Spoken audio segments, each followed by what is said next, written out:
And of course, joining us as well today, our special guest, Nicholas Lennon, who perhaps knows better than most recently the value of outreach, and perhaps not all exposure is good exposure. Yeah, thanks, Lockie. It's good to be here. First time on the pod. Yeah, very true. I'm sure we'll get stuck into that later. It's really good to have you here because you've been this figure that's kind of almost come out of nowhere the last few months on soccer Twitter, as we like to call it. And I'll lead off by asking the question that probably everyone has been thinking. Where on earth have you come from? Well, I've had that asked a lot. So as about 3 months ago, I was studying teaching. I didn't even have a Twitter account. Yeah. So safe to say I've come out of nowhere. Always been football fan, following the A League since I was young, and I've always had an interest in that kind of world, the Fabrizio Romano type of things, transfers. And when I was younger, I used to have fan pages for clubs, and then I was studying teaching, and I decided that maybe not for me. Then I looked into move into a sports media course, so I've just started that. And then I thought, you know what, let's have a go at starting a Twitter account to see where it goes. And when I started, I didn't know what to do with it. And then I started getting a few connections, started putting some stuff out, and then from there, it's kind of just grown and grown and grown over the past couple of months. Didn't expect it to go quite this quickly. It's interesting you bring up Fabrizio right off the top, because obviously those comparisons are quite clear for everyone to make. Is that an inspiration for what you're aspiring to be in Australian football?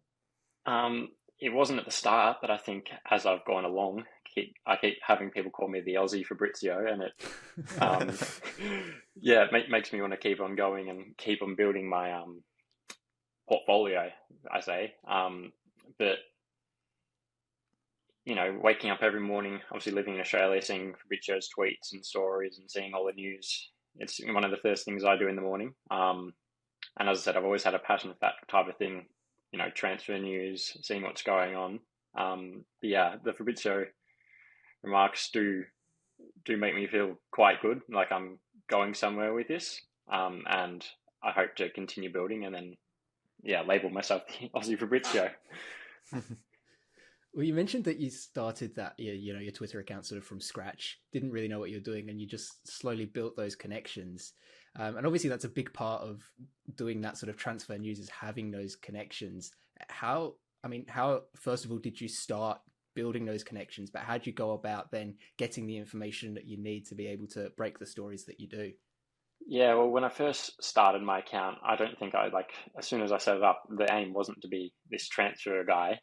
It was just to set it up to get involved in soccer Twitter. And then I think, I saw stuff going on, I put it out. I wasn't really reporting on my own stuff. I was just reporting on other stuff I saw. And then from there, I started having some people message me, just talking, and then I started putting out my own stuff. And then from there, I message as many sources as I can. So whether that's players, so I get in contact with agents, or really anyone that has a foot in the game. A lot of people do message me with news they have that necessarily they can't put out, or they just, because they've got it from a source and they can't put it out, so they handball it to me, and then I put it out via my own exclusive, which is what I put on a lot of my tweets, which a lot of people would know by now. But yeah, I've started doing that, and then from there more sources come my way and start building connections. But then I guess the hardest bit is trying to figure out if you trust that source. So you have some people message you. For example, one funny story is when the Douglas Costa news was out, I had someone message me going, "It's not Douglas Costa, it's Marcelo, the old Western Sydney centre back," going. And I don't know where they got that from, but I could jump the gun and put that out, but then I've got to check with other people and see what's going on to make sure I'm putting out the correct information. Yeah.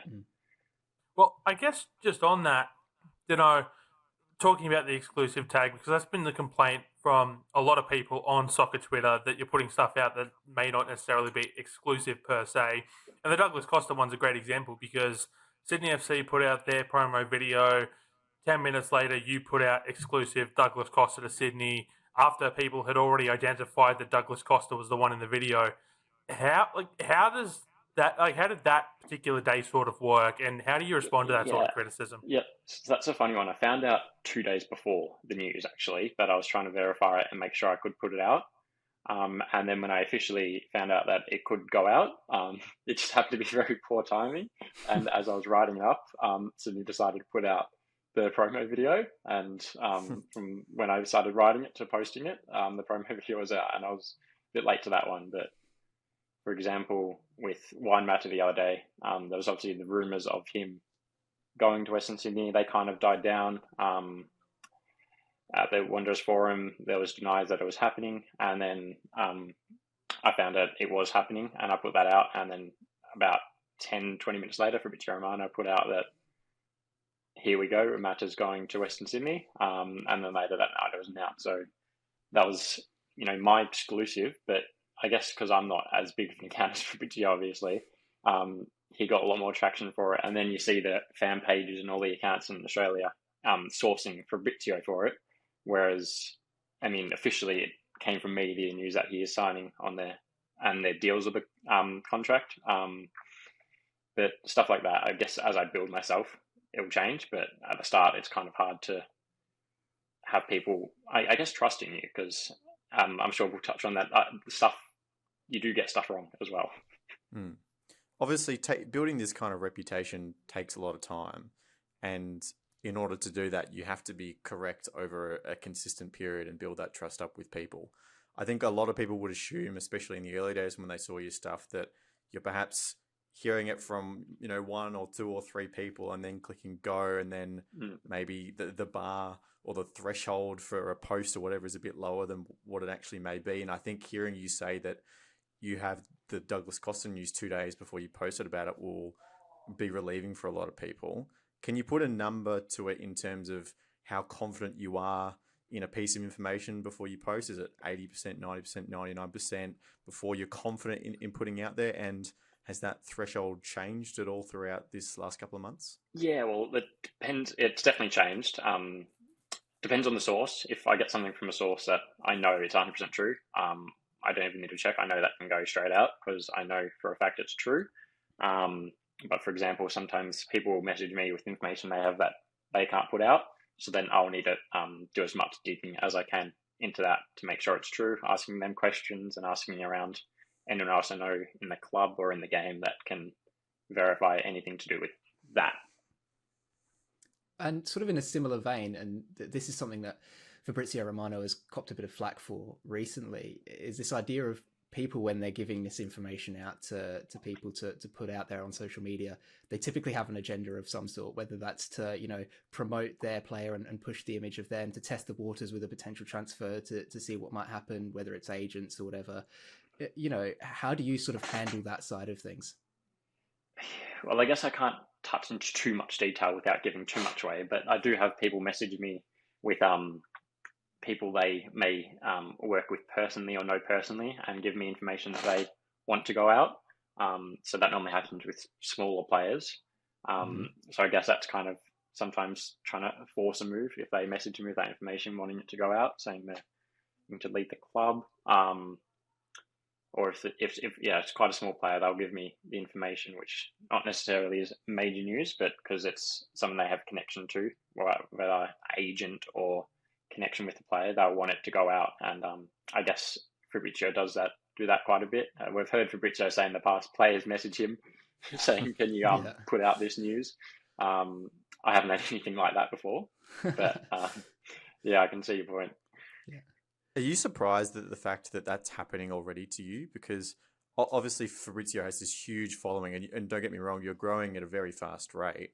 But the fact that these agents or whatever are potentially already coming to you because they think that your posts can have an influence potentially on these decisions, does that weigh on you at all?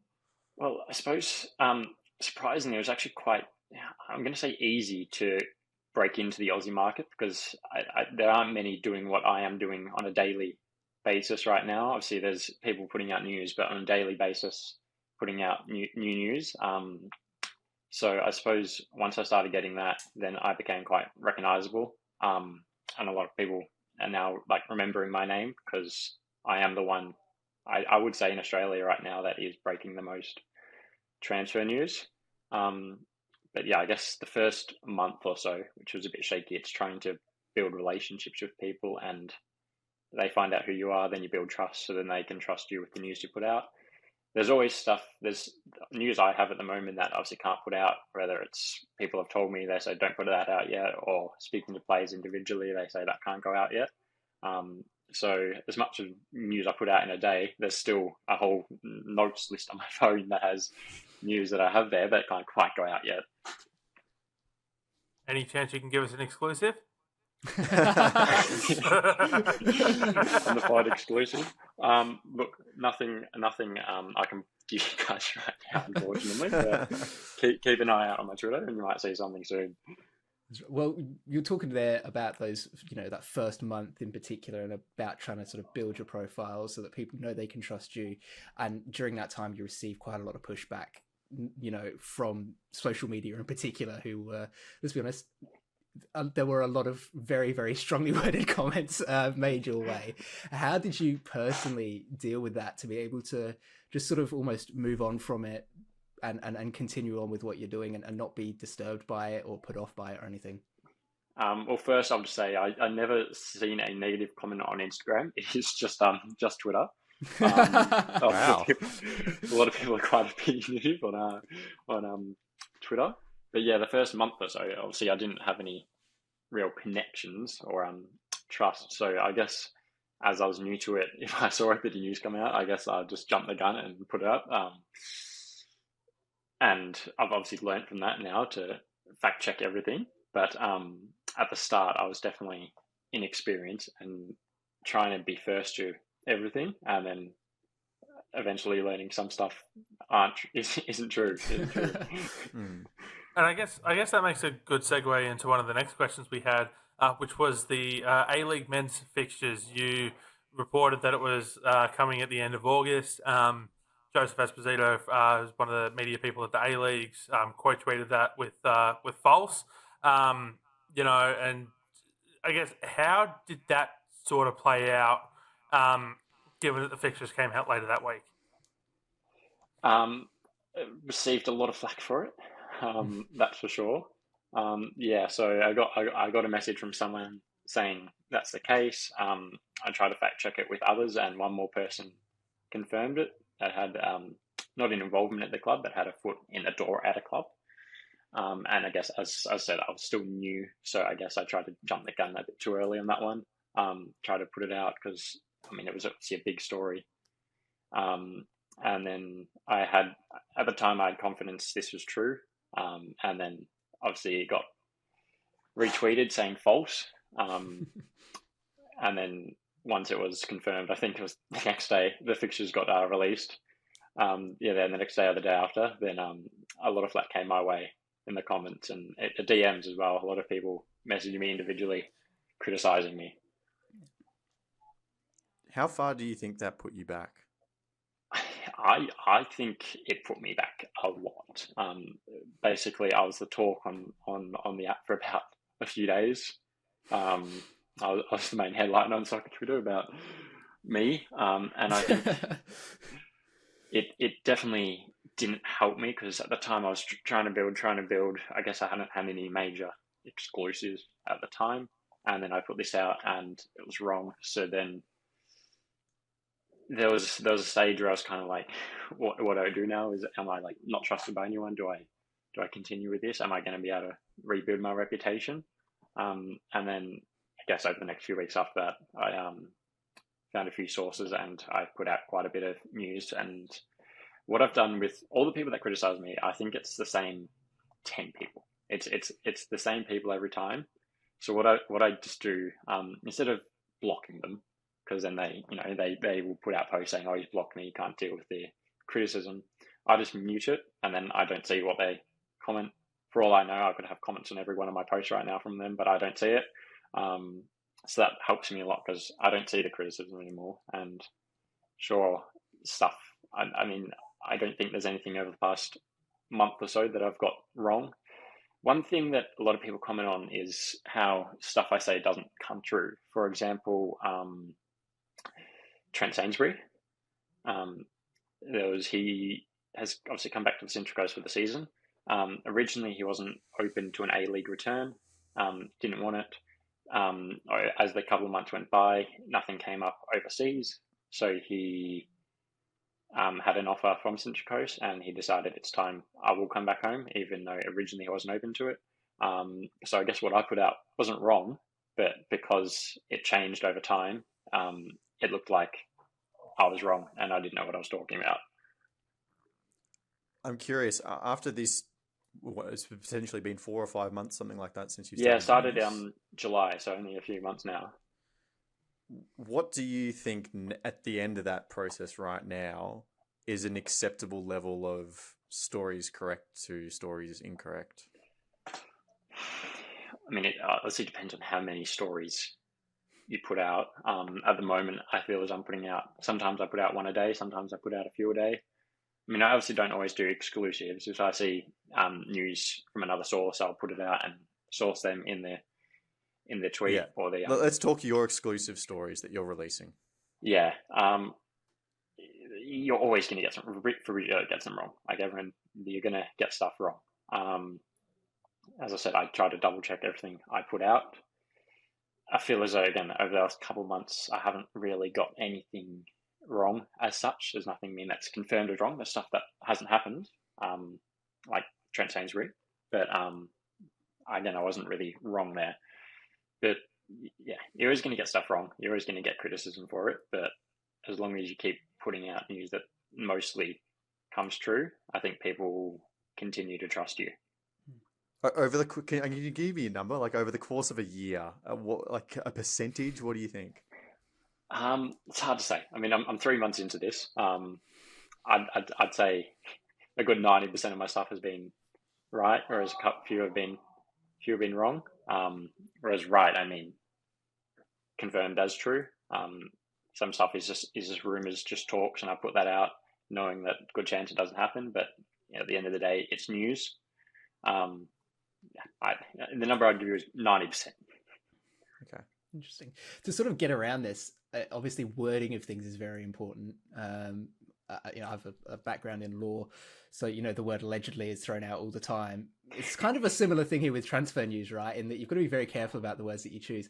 How have you been able to sort of learn the tricks of the trade in that regard?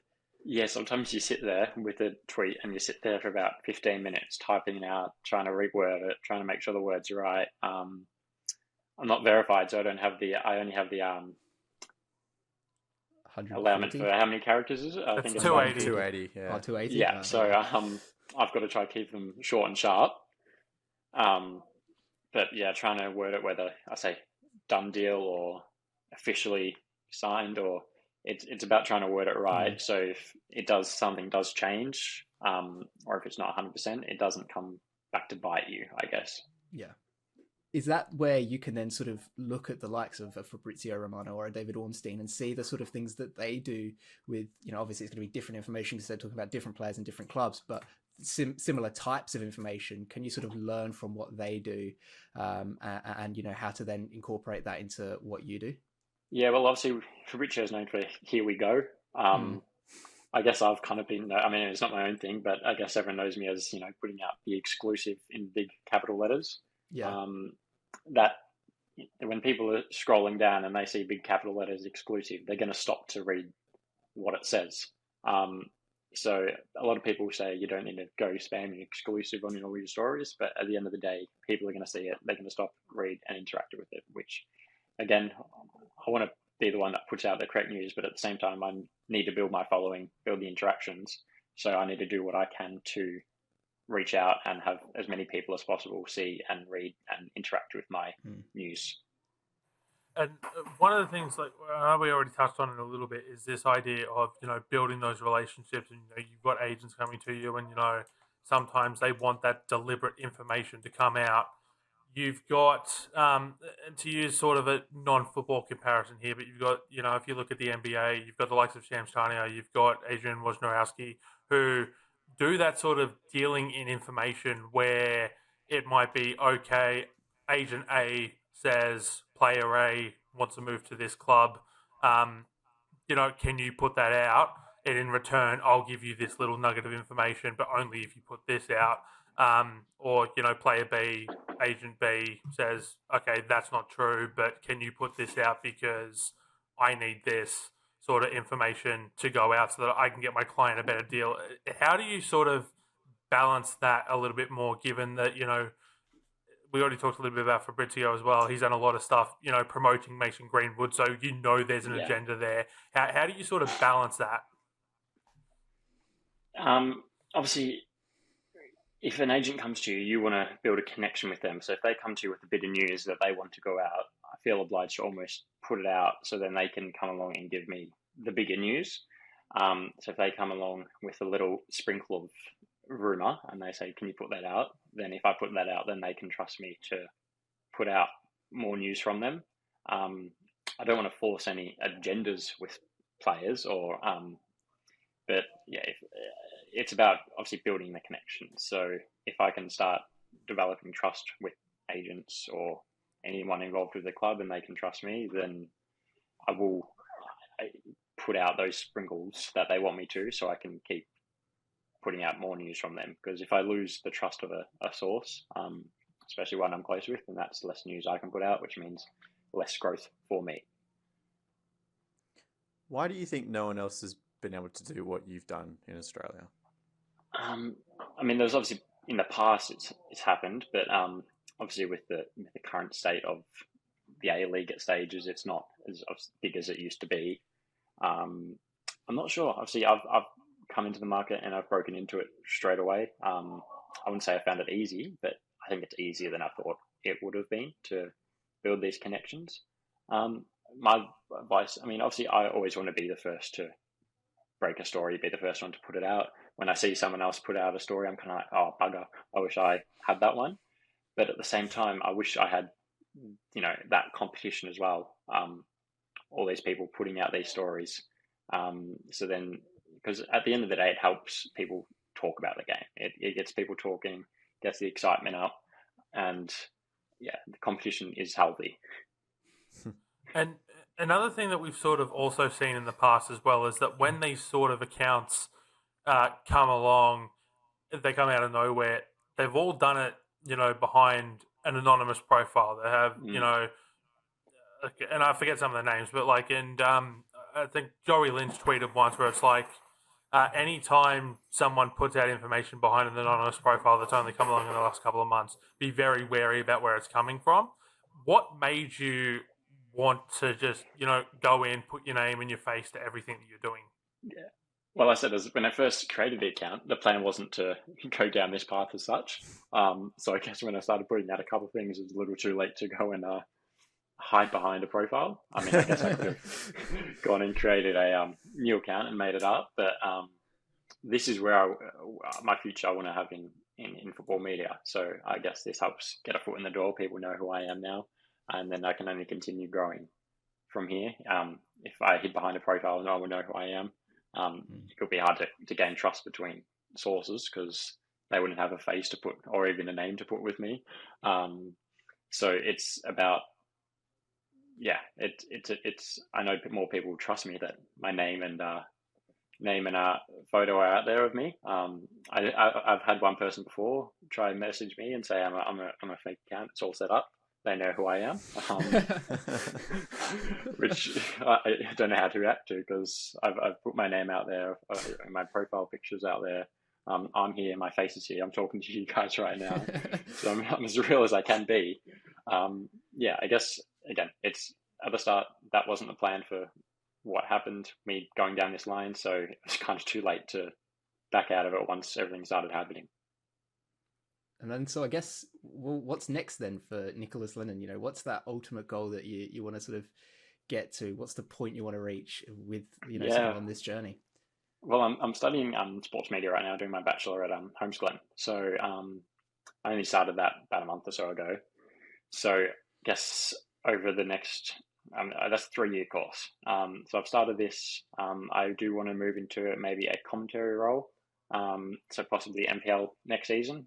As I'm mainly a transfer reporter, within a few weeks everything's going to die down and there won't be much talk going on. So I'll have to find more stuff to.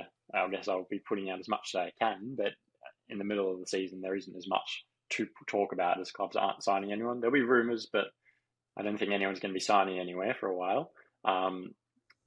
So yeah, commentary. I've only just started, so I haven't set any clear, realistic goals. But commentary, moving in. If I can have involvements with clubs via interview, setting up my own platform, I'm not sure, but only time will tell, I guess. Nicholas, it's been fascinating to hear about your journey so far. We really do appreciate you coming on. We might have a little bit of change of tone if you don't mind, because just before we started this interview, Sydney FC have confirmed the signature of their new Polish striker. We have this perfect opportunity to ask you. So why don't you tell us a little bit about how that deal came about? Yeah, well, I first I didn't originally hear about it. It came from a source from overseas. I don't know who. And then I was looking into it, and then basically within a couple of hours, another source came out and said the deal's not happening. So I at that stage I wasn't involved, but then I started chasing up people I knew, whether that's people over in Sydney or anyone with a foot in Sydney.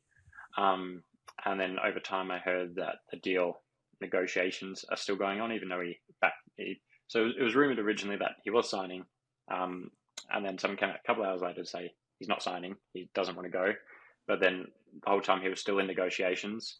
So I was hearing about that all the way along.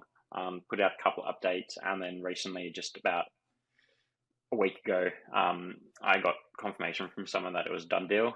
This is still as people were trying to figure out whether negotiations were still going on, whether he had backflipped on his decision. So then I knew it was a done deal, so I put it out, and obviously, just tonight it's been announced as a season-long loan deal.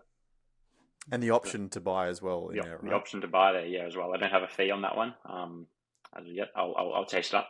I'll try to find out what I can for you guys. But yeah, I've seen, if you check Sydney's Twitter right now, and all the comments, they're not great about him. At his former club, he hasn't performed the best, but we'll see how he goes. Well, they have had their interesting mix of foreign strikers in recent seasons, for sure. Jacob, you wrote a profile on Kimula for Roundball Australia. Give us a little bit of an insight into what we can expect from him. Yeah, well, Nicholas hit the nail on the head there that he didn't exactly excel in Poland. He did not find the back of the net in his 5 starts last season, which is not really what you want from a striker, especially a foreign striker in the A-League, where those visa spots are so valuable. But there is a few things to like about him. I think on the ball, generally, he looks pretty solid. His underlying passing metrics look fantastic. He's got he's in the 75th percentile for expected assists per shot assist, which is just a fancy way of saying he's typically the last player to touch the ball before somebody takes a shot. He makes a lot of really smart passes. He plays long balls really well as well, which might suggest that he's used a little bit deeper. He's not so much that sort of poaching goal scoring striker as he is somebody who's going to be used a bit more in build up, which I think actually could really help Sydney, especially with the likes of Lolly, who likes to come inside, likes to be aggressive, and now obviously Douglas Costa as well in the side, where you can try and get those wingers involved in that final third much more than your striker. And Lolly was doing a lot of that last season anyway, because the likes of Fabio Gomez just wasn't able to put the ball in the back of the net. So perhaps there's sort of a pivot now for Sydney towards a slightly new style of play going forwards, where you're getting your striker involved a bit earlier in the build-up to enable your wingers to free up space in the attacking third. Obviously, though, there are some big red flags. Not scoring is not ideal, but he did as a striker. But he had 0.5 non-penalty expected goals per 90 last season, which is actually a really solid number. But would suggest that it perhaps was just not putting away good chances, but also that there were probably a couple of really nice saves in there as well to deny him, which perhaps it's not all doom and gloom there. But one big thing that's glaringly obvious is that in the air, he is just not very good. He had a 16.67% aerial win rate last season, that's really bad, especially for a striker. So I would not expect him to sort of be a target man player. I don't think you're going to see a lot of balls put in towards his head in the box. Like I said, I think he'll probably drop a little bit deeper, play on the ball a bit more, and try and get the wingers involved in the attacking phases of play. Interesting. Nick, what's your relationship with, football as in the game itself? Are you like Jacob, where you have like the tactics and the analysis angle, or are you more off the field kind of guy? Yeah, no, I don't look quite into tactics and analysis that much. I'm more just watch the game, and as a Manchester United fan, usually cry. But it's definitely it's not something I look into, but hearing about it definitely is something that sparks me, and it's interesting. But I don't quite have the time or to look into all the statistics myself. I mean, neither does Jacob half the time. Yeah, that's right. I mean, obviously having Douglas Costa with him this season is going to help set up quite a bit, you'd imagine, as long as he stays fit and performs as we hope he would. And is there any truth to the point that was sort of swirling around that he changed his decision because he heard that Douglas Costa had signed? Do you know anything about that? I haven't heard anything about that. I've sort of seen around that a rumour came out the next day that he was back in for Sydney, but that was the day after Costa had signed. Look, it might have played a part in the end, but the news came out beforehand that he was back in, and that was before Costa was announced. So maybe he knew about it behind the scenes, but I don't think it was the official reason why he came. Very interesting. All right, Nicholas, thank you very much for joining us today. We appreciate you coming on and spending your time to help tell your story. It's been great to hear. Thank you. Thanks for having me, guys. I do appreciate it very much. And I'll try to keep everyone informed as much as I can. That's right.